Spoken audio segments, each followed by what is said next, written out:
हाय। Hiring process के बारे में सोचें तो क्या लगता है? अक्सर एक भगदड़ सी लगती है ना? आज हम इसी भगदड़ को एक स्मार्ट प्लान में बदलने वाले हैं। आइए समझते हैं कि कैसे एक असरदार हायरिंग टाइमलाइन न सिर्फ हमारा वक्त बचाती है बल्कि बिजनेस के लक्ष्यों को भी तेजी से पूरा करने में मदद करती है। तो आज हम क्या-क्या देखने वाले हैं? सबसे पहले समझेंगे कि हायरिंग में असल दिक्कत क्या है, फिर देखेंगे कि किसी भी प्लान की शुरुआत क्यों से कैसे होती है, एक पूरा रोड मैप बनाएंगे, सही टीम और तरीके चुनेंगे और आखिर में ये भी जानेंगे कि कैसे चेक करें कि हमारा प्लान सच में काम का है या नहीं। तो चलिए शुरू करते हैं पहले पॉइंट से। समझते हैं उस असली प्रॉब्लम को जिसे एक अच्छी हायरिंग प्लान सॉल्व करती है। सोचिए, क्या ऑर्गेनाइजेशन में भी हायरिंग एक स्ट्रैटेजी से ज्यादा एक तरह का केओस है? मतलब अचानक कोई पोजीशन खाली होती है और सब उसे भरने के लिए भागने लगते हैं। ये जो रिएक्टिव तरीका है ना, इससे बस टेंशन बढ़ती है, गलतियां होती हैं और काम धीरे होता है, जिसका सीधा असर बिजनेस की ग्रोथ पर पड़ सकता है। तो इस अफरा तफरी का इलाज क्या है? इसका जवाब है एक स्ट्रैटेजिक हायरिंग टाइमलाइन। और देखिए, ये सिर्फ कोई कैलेंडर नहीं है, बिल्कुल नहीं।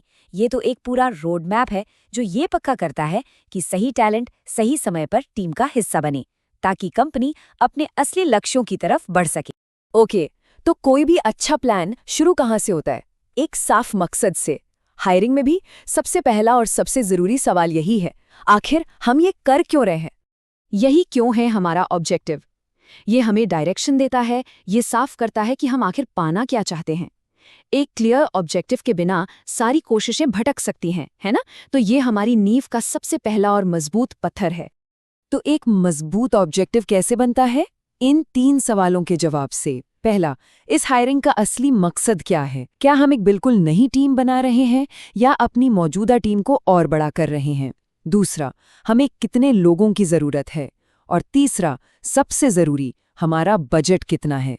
बस इन 3 जवाबों से हमारी पूरी प्लानिंग की नींव तैयार हो जाती है। ठीक है, तो अब हमें अपना क्यों पता चल गया है। अब बारी आती है कैसे और कब की। और इसी के लिए हम बनाते हैं एक पूरा जर्नी मैप जिसमें अलग अलग फेज और माइलस्टोन्स होते हैं। पूरी हायरिंग प्रोसेस को एक साथ करने की बजाय उसे फेज में बांटना एक बहुत ही स्मार्ट तरीका है।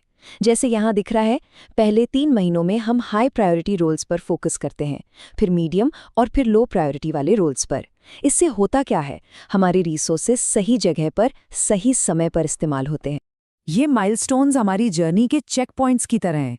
हर एक माइलस्टोन के लिए डेडलाइन सेट करना ये पक्का करता है कि हमारी गाड़ी पटरी पर ही रहे और हम रास्ते से ना भटकें।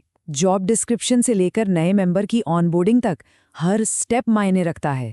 प्लान रेडी है, अब एक्शन का टाइम है।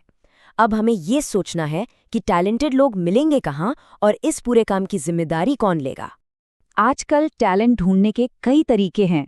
लिंक्डइन, नौकरी जैसे ऑनलाइन प्लेटफॉर्म तो हैं ही, जो बहुत कॉमन है। इसके अलावा कुछ खास रोल्स के लिए रिक्रूटमेंट एजेंसियां और भरोसेमंद कैंडिडेट्स के लिए एम्प्लॉय रेफरल्स भी बहुत काम आते हैं। चलिए इन 2 तरीकों की तुलना करके देखते हैं। एक तरफ है एम्प्लॉई रेफरल्स। इनसे जो लोग आते हैं वो अक्सर कंपनी के कल्चर में जल्दी फिट हो जाते हैं क्योंकि वे किसी मौजूदा एम्प्लॉई के जान पहचान के होते हैं। दूसरी तरफ रिक्रूटमेंट एजेंसियां, ये उन मुश्किल रोल्स के लिए कमाल की होती हैं जहां हमें उन लोगों तक पहुंचना होता है जो शायद एक्टिवली जॉब नहीं ढूंढ रहे।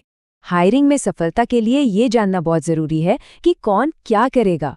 Hiring manager, HR lead, department heads, जब सबकी जिम्मेदारियां साफ होती हैं तो कोई कंफ्यूजन नहीं होता, जवाबदेही तय होती है और काम तेजी से होता है। एक अच्छा प्लान बना लेना ही काफी नहीं होता, उसे अंजाम तक पहुंचाना भी तो जरूरी है।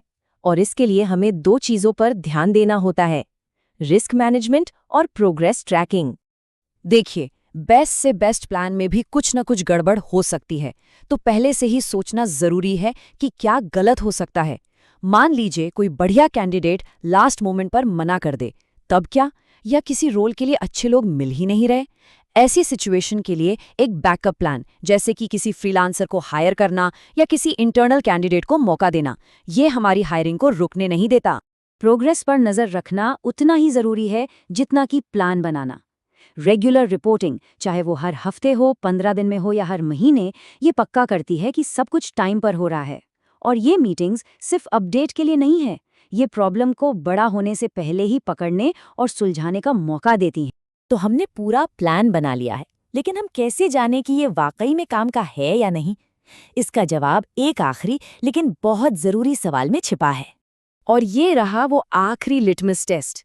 अपनी पूरी योजना को देखिए और खुद से ये सवाल पूछिए, क्या ये हायरिंग प्लान अगले 12 महीनों में कंपनी के ग्रोथ और रिसोर्स की ज़रूरतों से जुड़ा हुआ है? देखिए, एक बेहतरीन हायरिंग प्लान सिर्फ खाली जगह नहीं भरता, वो असल में ऑर्गेनाइजेशन का भविष्य बनाता है।